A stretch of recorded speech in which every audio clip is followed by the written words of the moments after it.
and welcome back to Premier League Primetime. And this week we are previewing the big one, the London Derby the weekend.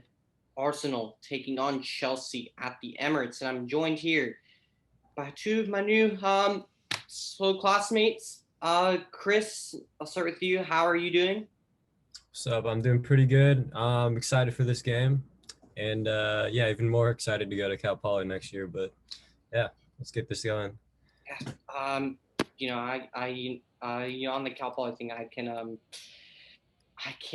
couldn't have said it better myself. For I feel the exact same. And Akhil, how are you doing? Rolling into this new season as European champions. And how are you just doing overall?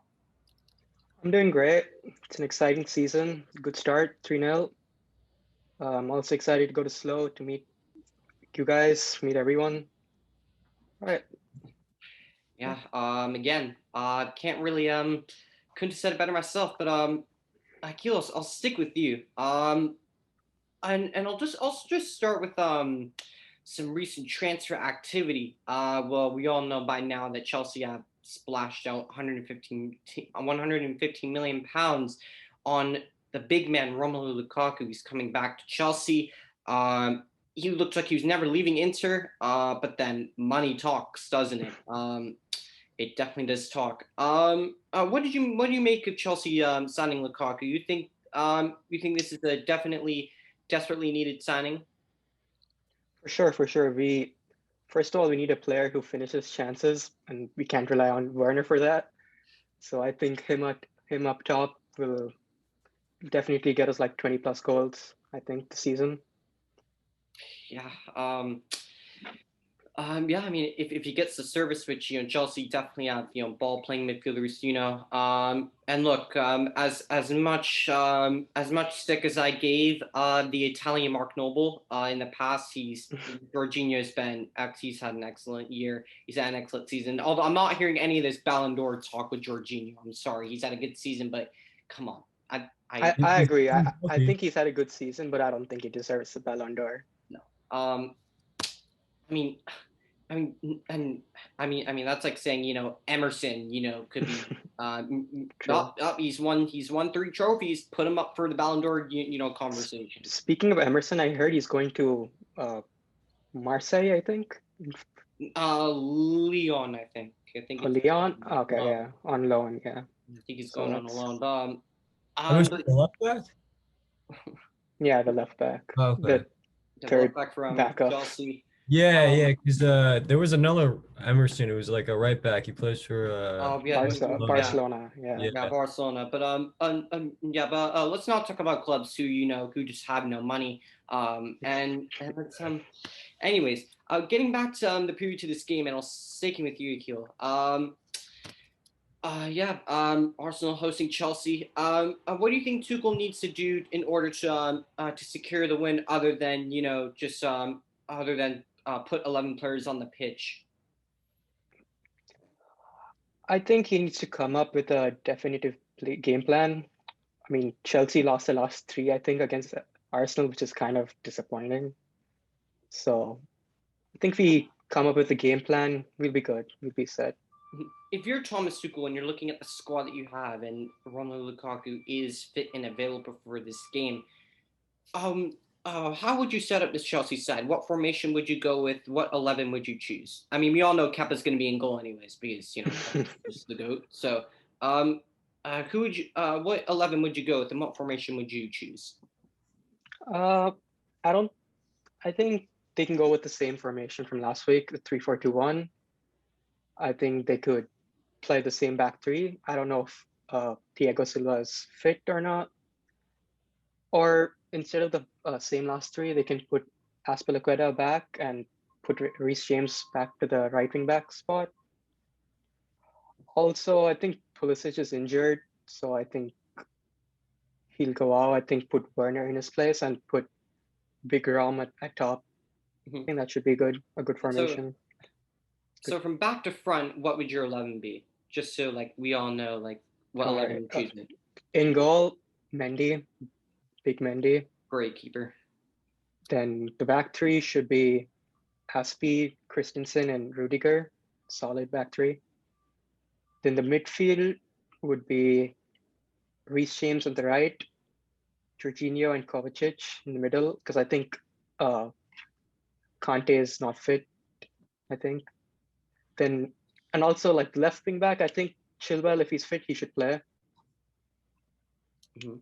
Then the two, I think, cams should be Mount and Werner. Werner a bit more forward so he can make those runs. And at the top should be Big Rom. Yeah, that's my. I think that front three would just terrorize anyone. Despite one of the front three, who had a record amount of goals last season for Inter and for Belgium, and then the other one had a record amount of offsides from any player that I could recall. But I mean that's a great looking 11, to be honest with you. Chris, shifting to you. Arsenal are still making moves in the window. They've confirmed the signing of or the man and the myth, the legend himself, Fabrizio Romano, confirmed that Arsenal are going to sign who's on the last season, Martin Odegaard from Real Madrid for roughly £40 million, and they're splashing out £25 million to sign Aaron Ramsdale from Sheffield United. Not only those two, but what do you make of Arsenal's window so far as a whole? Yeah, I think I saw something that said Arsenal have spent over 120 million so far. If you include those signings coming up, it's a lot. They've spent a lot of money. Have they really addressed what we needed? Probably not, to be honest. We signed a 50 million for Ben White as a center back. I mean, yeah, it will take him, but we didn't exactly need a center back. We spent what 15, 20 for Nuno Tavares and Sembi Lokonga in the middle. So, I mean, they're good players, but they're not starters, in my opinion. It's not really going to help our starting 11. What I do think is really going to help us is the Odegaard signing. I think that was probably our best signing of the summer. He played well last season overall. He didn't get too many goals, but he set up a lot of chances, and that's basically all we need at this point. We need more creative midfielders. We need more like chances created in general, to be honest. So yeah, Odegaard probably our best signing. As for Ramsdale, there's a lot of mixed opinions on him. Personally, I think it was obvious we needed to sign a goalkeeper because we can't just have Leno. We don't have a backup keeper. We literally have like academy players and Runnerson who can't play. So we have Leno, and now we have Aaron Ramsdale, I guess, which honestly, I'll take it. 25 million. Yeah, it's a lot of money, but he's English and he's young, so you would expect that. And while he's not the greatest keeper, he's all right. He can play. He can be our backup keeper. If Leno does get injured, he'll step in. Honestly, I don't think Leno will get injured, considering we don't have a Europa League or anything else really to worry about other than the league and maybe the FA Cup. So yeah, overall, I like our summer signings. They definitely could have been better. If I were to rank them, I would give them like a B minus or like a B. Yeah, fair enough. Yeah, I mean, have we spent money? Yes. Other areas to from a neutral point of view, do I think Arsenal still need to rectify? Yes. I mean, you look at the right back situation. It looked as if Xhaka was going, but now he's definitely staying, going nowhere. Arteta wants to keep him, which I know, he's going to be the next, Pep Guardiola, Mikel Arteta. And speaking on Arteta and the Arteta masterclass he produced the first game of the season, Brentford 2, Arsenal 0. What went wrong apart from basically everything? Apart from 3 players, I watched that game live, and Bukayo Saka impressed me. Emil Smith-Rowe impressed me. Albert Sambi Lokonga impressed me. But other than that, I couldn't really. Nobody else for me could, from an Arsenal point of view, could really hold their heads up. Lokonga coming into a brand new league, to a brand new pace. And as you saw when Arsenal signed him, a lot of recommendations from Vincent Company, from Thierry Henry, bigging him up to be, like the next, the next big thing. He was Anderlecht's captain at such a young age. He's got leadership qualities. Um, what did you make of just the overall performance of Arsenal against Brentford? And then I'll follow that up by asking you specifically about Sambi Lokonga. Okay. To start off, it was not a great game. It was so bad that I had to stop watching at about halftime. Um, so I couldn't really tell you the whole game. But I did see the highlights. I saw Smith Rowe doing bits. I saw Saka, doing his thing. Overall, what I would have to say and what I would have to blame is just our lack of players at the moment. We don't have Aubameyang, Lacazette, Thomas Partey, or Gabriel. So all our our good senior players are just not there. So I mean, relying on young kids, it's just not ideal for a first game at least. I mean, if you look at our front four, it was Martinelli, Smith Rowe, Saka, and Pepe. None of them are old players. I mean, Pepe is probably the oldest out of them, but I mean, if you have to rely on Nuno Tavares in the middle with Granit Xhaka. You mean Sambi Lokonga? Sorry, yes, Sammy Lokonga.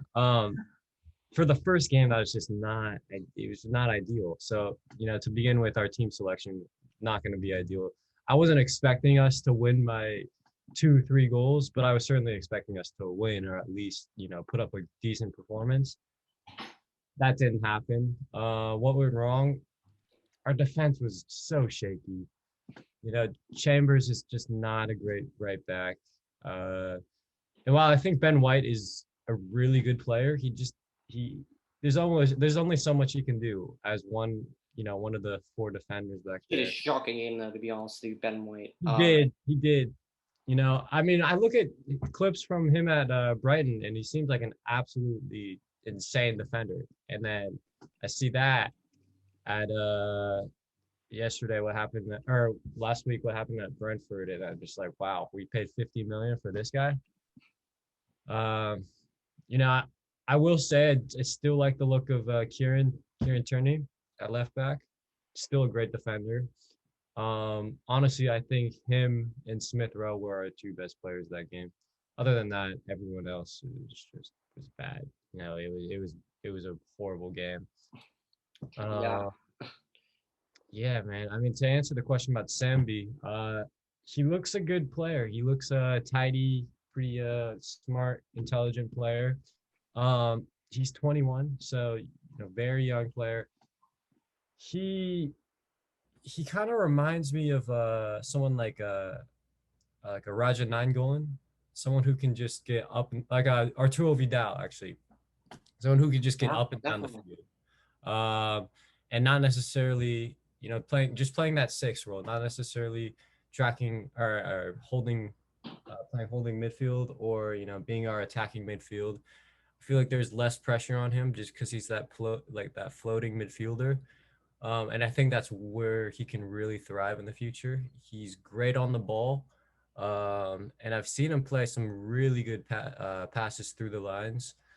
I think there was one play where he passed it through to Smith Rowe, and Smith Rowe had that turn and he was straight through on goal.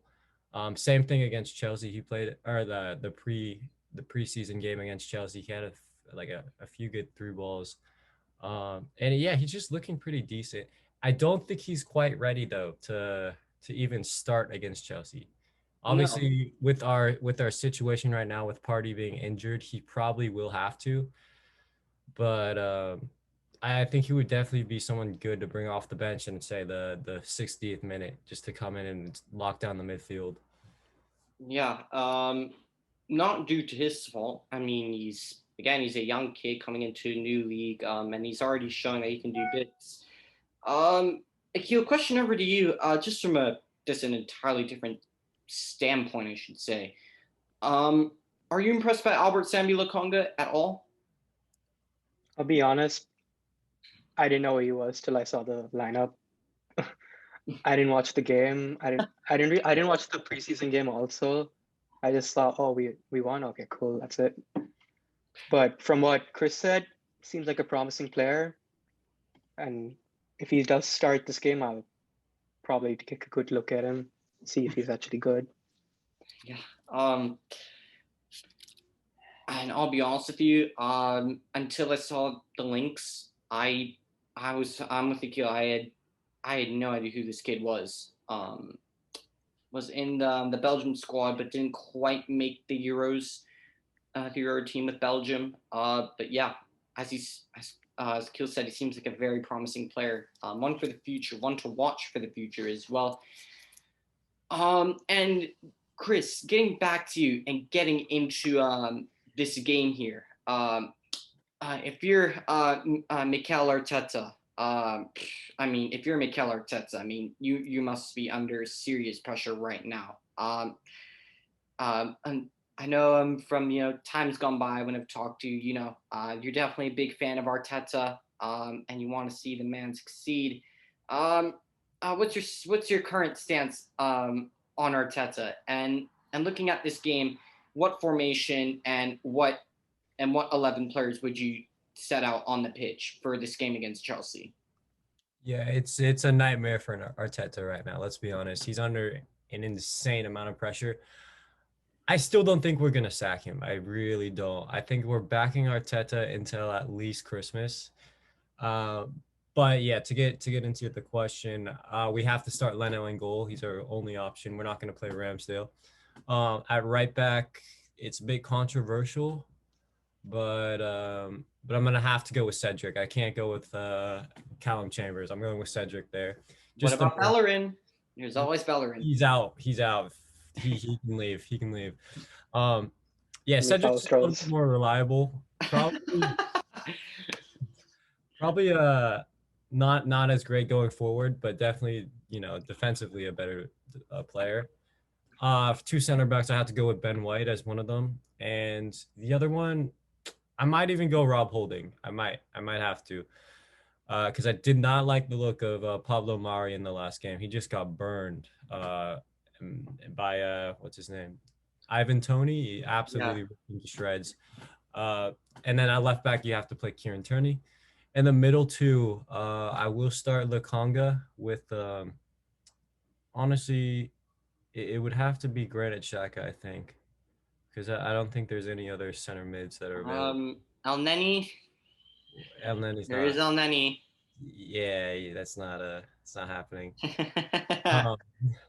And then on the left, you got to start Saka if you can. You got to play him either on the left or the right. I'm going to say for this, just so we can play Pepe on the right, we'll put Saka on definitely 100%. Yeah. And then down the middle, it's going to be interesting to see where Odegaard's at. If we're talking about seeing Lukaku on the field, I don't see why Odegaard can't play as well. Yeah. Has he signed yet? Has Odegaard signed yet? Also haven't given like an official announcement, but Fabrizio Romano said that here we go. And as we all know, whenever Fabrizio says here we go, you know, like now, since I'd say, speaking of Fabrizio Romano, I first heard of Fabrizio Romano back in, I'd say, like the back end of 2019, coming towards the January transfer window. I first heard of him, and everything that he said, it was like, it was like everything he said turned to gold. And it's like, okay, yeah, this is my new guy. If he says here we go, then I know it's good. No, he's reliable. He's definitely the most reliable transfer person on the planet. It's just not simple. But I don't think Odegaard will be fit or like by the game or registered. I think he's been training and whatnot. He's been playing preseason for Real Madrid and whatnot. He's fit. I just don't think he's going to be registered. He might have to quarantine for a few days, so I don't know if he'll be able to play. So I'm assuming he's not going to be able to. So we're going to have to play Smith Rowe in that 10. Which honestly, he's a great player. I think the way we're going to score against Chelsea, if we do score, it's going to be on the break. We have pace on the sides. We have Pepe and Saka. We're going to have to hit them on the break. Hopefully Martinelli can play up top. Because I would not like to see Balogun get another shot. I don't like the way he looks in the prime. Well, I'll say this right now about Balogun, right? He's gotten one Premier League start. I mean, the kid's gotten like literally little to no chances. He's basically more or less brand new. Don't confuse him with Nketiah because Balogun. I'm not an Arsenal fan, clearly, but I've heard a lot of good things about Balogun. Shout out to Sirius. He's told me on the side and outside, just the shows and whatnot. He's told me a lot of good things about Balogun. And I have a lot of other Arsenal fans who tell me good things about Balogun. He's definitely one to watch. I've seen a bit of him. He looks very good. I just think for him, it'll just be just time and just development and growth, because you can't do the same to Balogun as was done to Saka last season, where you just throw him in and you just say, go and save us again, go and save us again, go and save us again, because that's what happened to Saka last season. What do you think? No, I agree with that. I agree with that. You definitely can't just chuck him in a game versus Chelsea. He's not going to do anything, in my opinion. You got to play someone like Martinelli. Like I was saying before, we have to hit them on the counter. I think that's how we scored last time. Actually, we just counter attack with our fast players, and that front four of Smith Rowe, Pepe, Saka, and Martinelli. We're definitely going to be lethal on the break. That's our game plan, in my opinion. Hopefully that happens. We soak up the pressure from Chelsea. They're going to have more possession. They're going to have more chances probably. And I just think we have to hit someone like Azpilicueta or Christensen, just with pace. They're not the fastest defenders, especially Azpilicueta. I think that's their weakness. So we got to hit them, those two players. Yeah. And on to the main men. Arteta has said that Pierre-Emerick Aubameyang and Alexander Lacazette are not going to be available for this game. Fabrizio Romano came out and confirmed that it is not due to transfer speculation, but those who have just been just kind of, I don't know necessarily how to say it, but they've just been kind of in like the like what's going on with them, like kind of question like what's happening to them, like where are they? I mean, they just kind of gone missing. Like what are your thoughts on Aubameyang and Lacazette? Do you think they should go? Do you think new strikers are needed? Do you think they need to be replaced, or do you still believe in them? I believe more in Lacazette than I do in Aubameyang. Just because Lacazette is just so much more reliable in terms of work rate, just in general. Lacazette, when you put him on the pitch, you can guarantee that he's going to be running up and down and just absolutely giving it all. Aubameyang is very hit or miss. Some games he's insane, and the other days he just doesn't want to track back. Very true. He's someone that I would give it, even how good he is. He's definitely someone that I would be willing to let go of if we can sign a replacement. There were talks that we would actually trade Aubameyang for Coutinho, and that was before. Those broke down. Yeah, apparently that broke down. I was actually, I felt that was a decent trade that we could have done, to be honest. Fair enough. I would have taken Coutinho, to be honest, if Aubameyang isn't playing, honestly. And threw Coutinho on the left-hand side. Exactly, yeah. I'll say this right now. Coutinho, we all know what Coutinho can do. Philippe Coutinho, we've all seen how good of a player he is, but since his move to Barca, he's been kind of the forgotten man. He did some bits at Bayern, but just not quite good enough. Philippe Coutinho's on monstrous wages. Barcelona are basically broke at the moment. They're over 1.15 billion pounds in debt. And Aubameyang, I think, makes almost double what Coutinho makes in wages right now.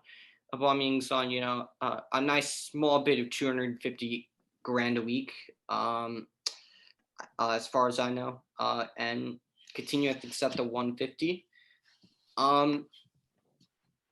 And when he was thrown on the left-hand side of the attack at Barcelona under Ernesto Valverde, he didn't really do much.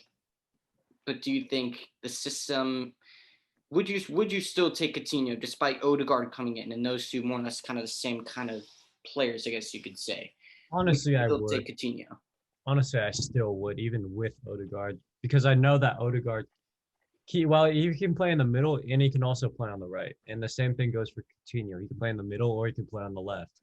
They're pretty interchangeable. And I think having two creative midfielders will certainly solve a problem that we're not creating enough chances last season. I definitely think that Coutinho would fit at Arsenal. Definitely, 100%. Akhil, lastly, over to you. Where do you think you could target Arsenal? Other than all over their back four. What other areas do you think you could target Arsenal in terms to exploit them? I think we should look at where we shouldn't target. I think we shouldn't target Saka. We shouldn't. Probably that's it. Or Tierney. And anywhere else, we're getting through. I mean, he makes a good point.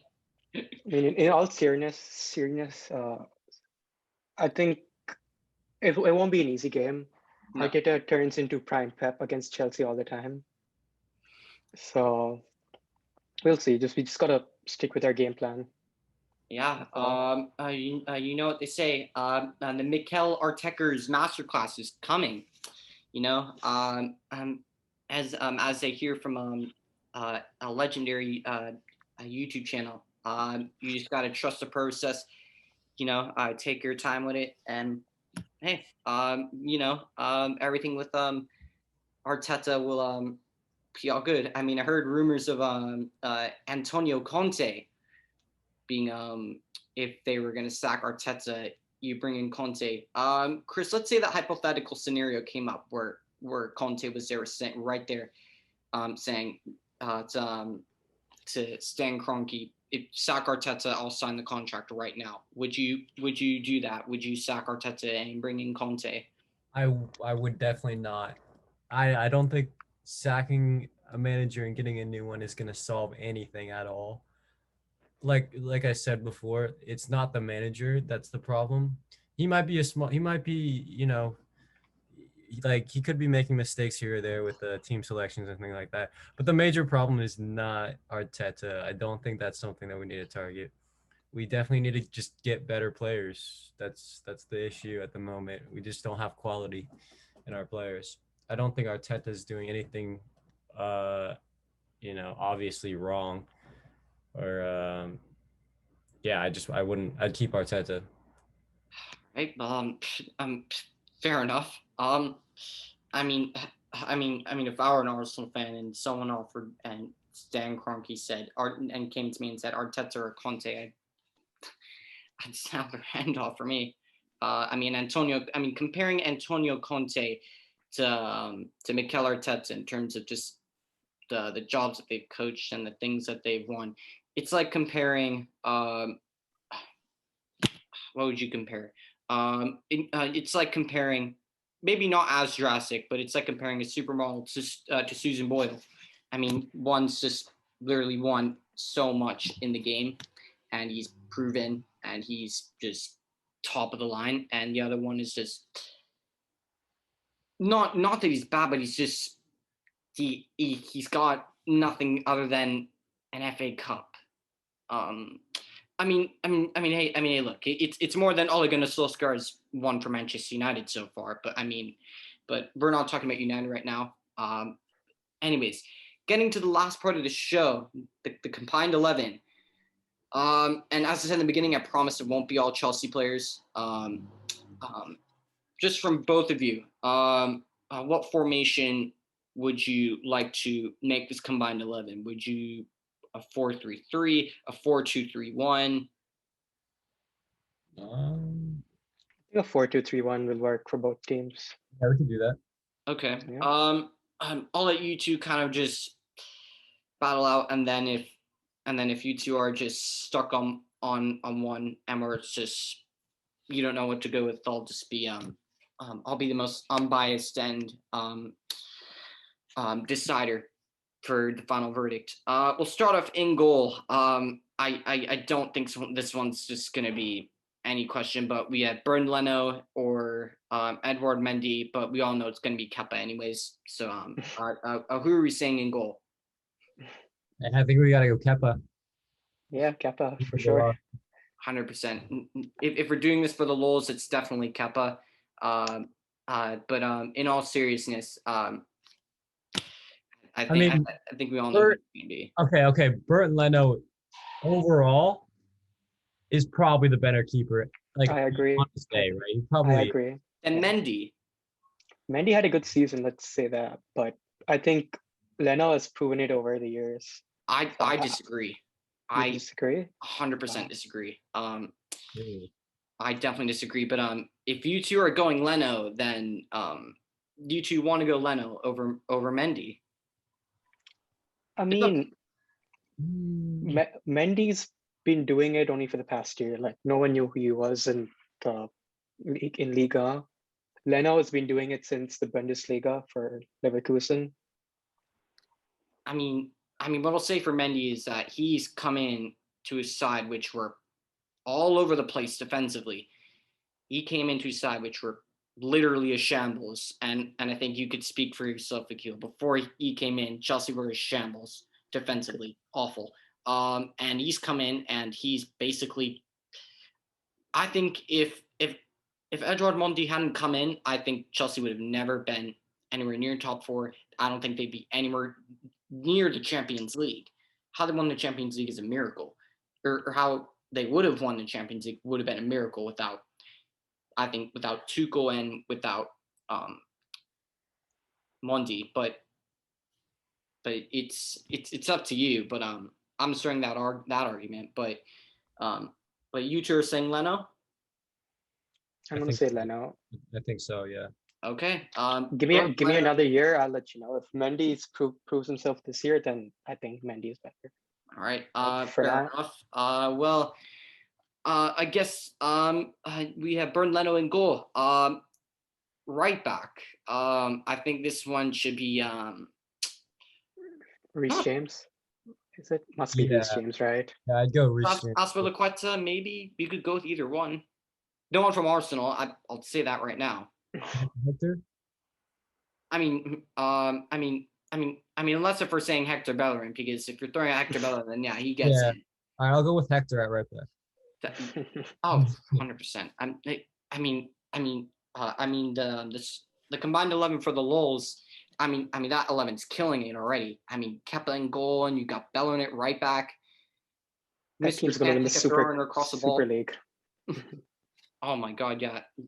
I mean, any team with Kepa and Bellerin would win the Champions League. Like, I don't care if it's PSG. They have the Spanish connection.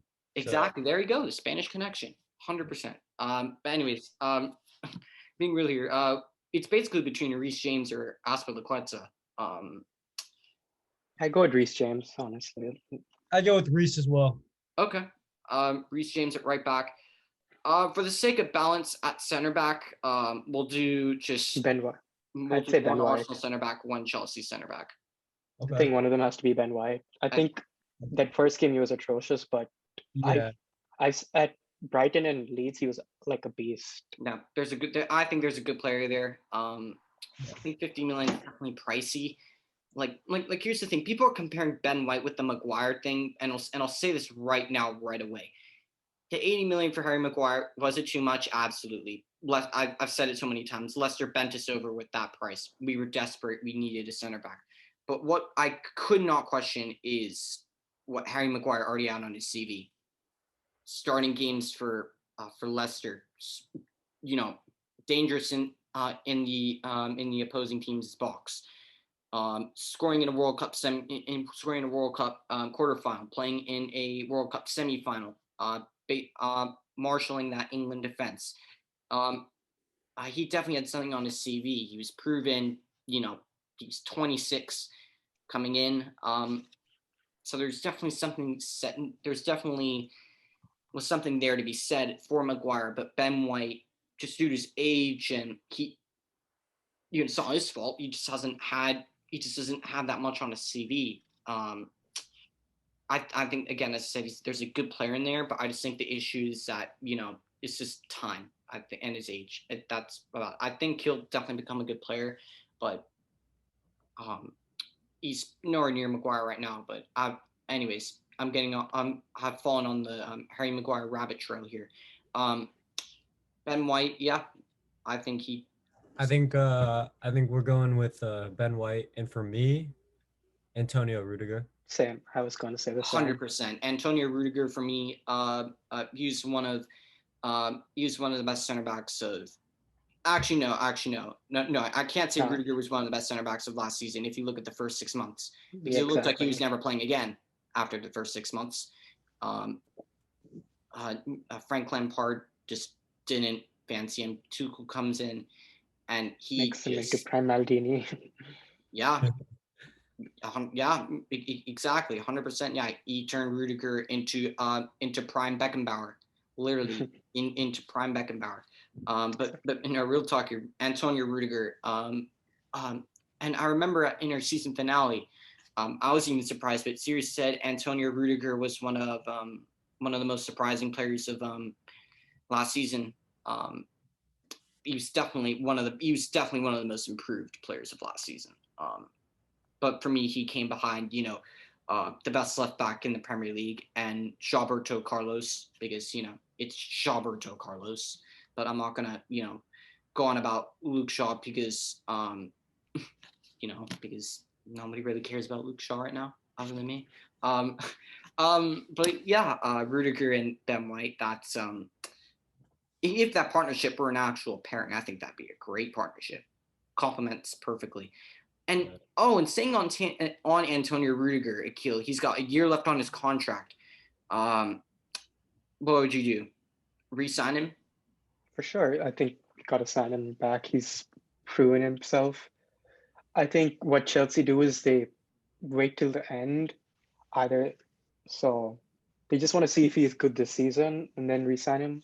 But I think he's already proven himself. I think under Tuchel, he'll continue being great. So I think we got to re-sign him for sure. 100%. I definitely for at least 2 or 3 years or even more. Yeah. And Thomas Tuchel, I mean that man has done an amazing job. I mean, I've said it so many shows, but I'll literally say it again.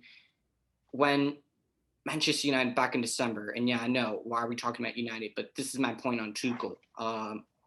Solskjaer was wonderful in that last Champions League game when all we needed after beating I think it was the second game against Istanbul, and we actually won instead of losing, which I don't know how on earth we lost that first game against Istanbul. But we had PSG and RB Leipzig left, and all we needed to do was secure a point, and we were through. And we lost both of those games, but specifically that Leipzig game. I remember him going with the back five, which I don't know why he did. In his press conference, he said that we were here to win.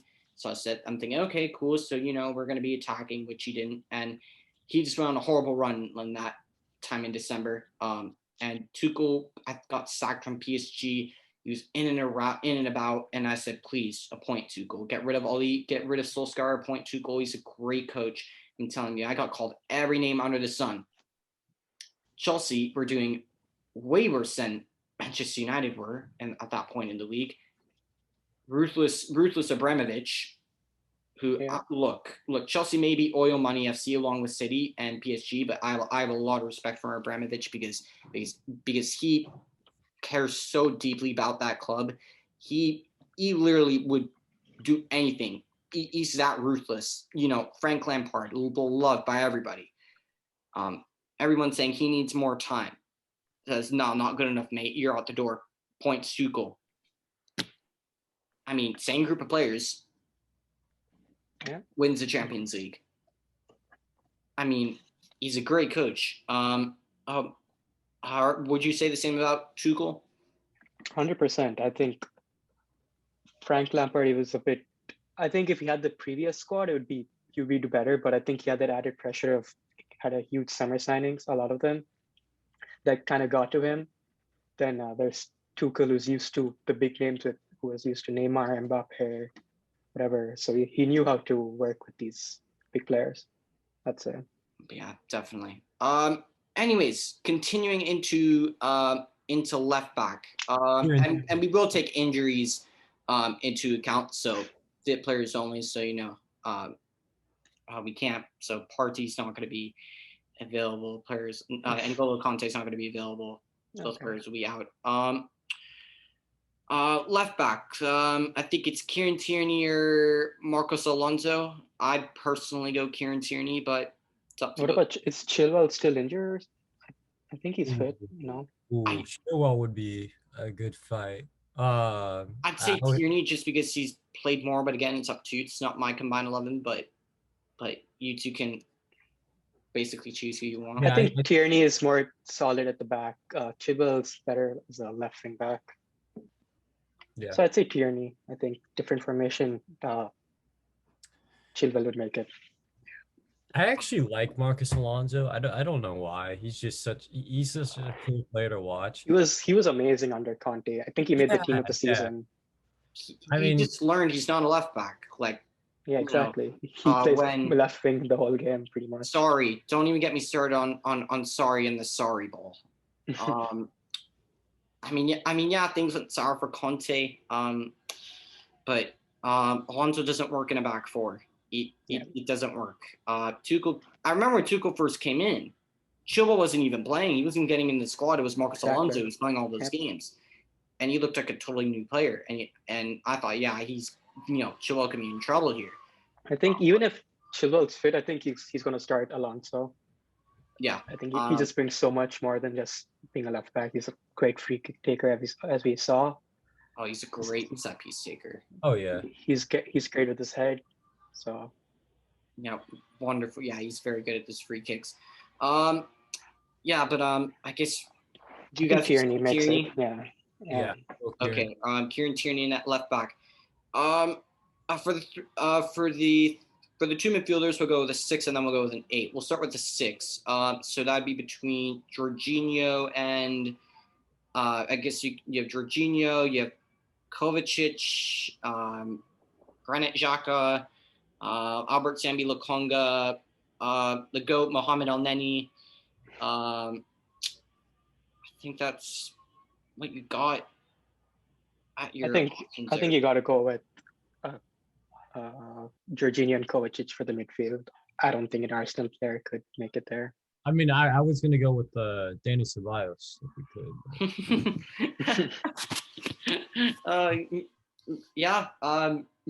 Ceballos, the man, the myth, the legend himself, Danny Ceballos. As I called him last season. Unfortunately, the Spanish Beyblade is no longer at Arsenal because all he is a spinning top. All the guy does is spin whenever he got the ball. I don't know what happened. Under Arteta, Ceballos looks like he looks like the Ceballos that we saw in the I think it was the Euro under 21s, and I'm just like, oh wow, Arsenal should keep hold of him. He's a wow, okay, yeah, I can see why Arsenal are keeping hold of him, but last season I don't know what that was, to be honest with you. Terrible.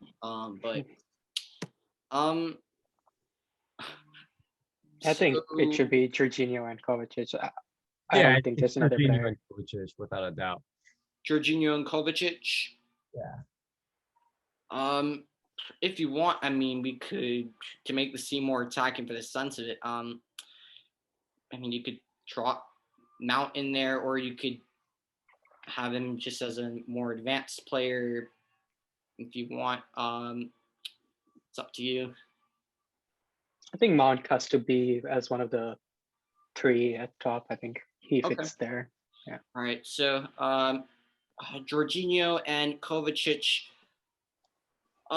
into the attacking 3. And before anyone says anything, we already know Willian, the GOAT himself is going right in. Willian. I know Chris would agree because he's just been wonderful for Arsenal so far. Yeah, he 150 grand a scored. week. He scored. He scored a goal. That's about it. Yeah. Honestly, I just have no clue why I Arsenal. think he has COVID right now, if I'm not Yeah, wrong. I think he does too. I haven't seen him in the training videos, and also I think we're trying to terminate his contract. So, is that He wants to leave anyways. yeah? Like, I mean, it's on. I mean, I don't know. Anyways, forgetting players that are irrelevant at the moment. I think guess we'll start with the number 10. I guess. You got Mount. I guess we'll just throw Odegaard in there for the mix. Martin Odegaard we'll just throw in there. Emil Smith Rowe. Chelsea don't really play with the number 10. They don't. No, they don't. But Mason Mount you can throw in there as a 10. Who else? Pulisic would make a good one, but he's injured, I think. So. And Pulisic's more of a wide player. He's not number 10. Oh, I never Count mind. him there. So I guess Scrouts are Mount, Emil Smith Rowe, Martin Odegaard. I guess that's what you got for that. I think you can't go wrong with any of those three. I think I'd play Emil Smith Rowe as a 10 and play Mount as a right, to the Interesting. right. I think if you include Odegaard, I'd actually be pretty tempted for him. But for me, I'd go Mount. If we're just thinking about who's the best out of the three, I'd pick Mount for that. Okay. Mount, you're going Mount, and Akhil, you're going Emil Smith Rowe. I want Mount to make the team, but I wanted to play on the right because. I mean, I don't think. I'm not sure if Mount will make the wingers or will make. They're not really wingers, kind of, but are they? We'll I see. guess. Since you two are kind of stuck on it, I'll just throw in my final verdict. I will actually go with Emil Smith Rowe. Just based on what I've seen in preseason and whatnot, he just looks like a new player look. And I rate Mason Mount. England are my team. I followed them across the Euros. Mason Mount had a decent tournament. He's a good player. He's a very good player, Mason Mount. I just think Emil Smith Rowe for me, I'm going with Smith Rowe because in that game against Brentford, he was one of the few that stood up when everybody else sat down. That's basically how you can sum that one up. Into the two wide players, I think it's fair to say that it will definitely be one Arsenal, one Chelsea player. Yeah, I'd say to the left should be Saka. I think that's kind of obvious. And who would you say is on the right-hand side? Or you could put Saka. Saka plays on the right, actually. But I think those two are interchangeable because, okay. like, I've seen Mount play on the wings, like for Chelsea. Like he's good at making those runs, like those decoy runs. So Mount on the right and Saka on the left, or those can be interchanged. If I'm okay. Chris, what about you? You agree with that? I'd go Saka and I mean Chelsea have a lot of options. I mean yeah. I'd actually go Saka on the right, and can you chuck Timo on the left? I might actually. I mean, you can. I mean, he plays out wide. I think he's actually. I don't know, man. I think he'll have a good season this season. I think he'll be a lot better than last season. With Lukaku coming in, he'll definitely complement him. Given that Lukaku's a big hold-up striker. I mean, he can do anything, but compared to Timo, he's more of a hold-up, bigger target man. And then you got people like Timo running off of him. Yeah. And he's probably going to get a lot more goals this season. You know what? Yeah, I agree with that. I think Timo on the left would be a good shout. Wow. Okay. I wasn't expecting that at all. I was expecting just, because we went Smith Rowe for the 10, I thought, oh, okay, it's going to be Mount on the right-hand side, or Mount on the left, Saka on the right. But there it is. Those two, Saka and Timo Werner, and I think up front, I think It's pretty obvious. Balogun must be Yeah, let's Balogun, go. right? I was thinking Nketiah actually. So Yeah. Well, there is our show brought to the end. Before I end it, I'll run through that combined 11. So in goal, we have Burn Leno. Right back, we have Reece James. Partnering at the back, Ben White, Antonio Rudiger, Kieran Tierney at left back. At the 6, we have Jorginho. At the 8, we have Kovacic. On the left-hand side, you have Turbo Timo Werner. On the right-hand side, you have Bukayo Saka. Through the 10, you have Emil Smith Rowe. And then up front, you have Romelu Lukaku. And that is the end of our preview. If you like what you've seen from these two and you want to see these two again, smash like on the video and look into our description and look into the link for in the descriptions below for our other platforms on Instagram and Apple Podcasts and Spotify and all that. And wherever you are in the world, have a great day or evening.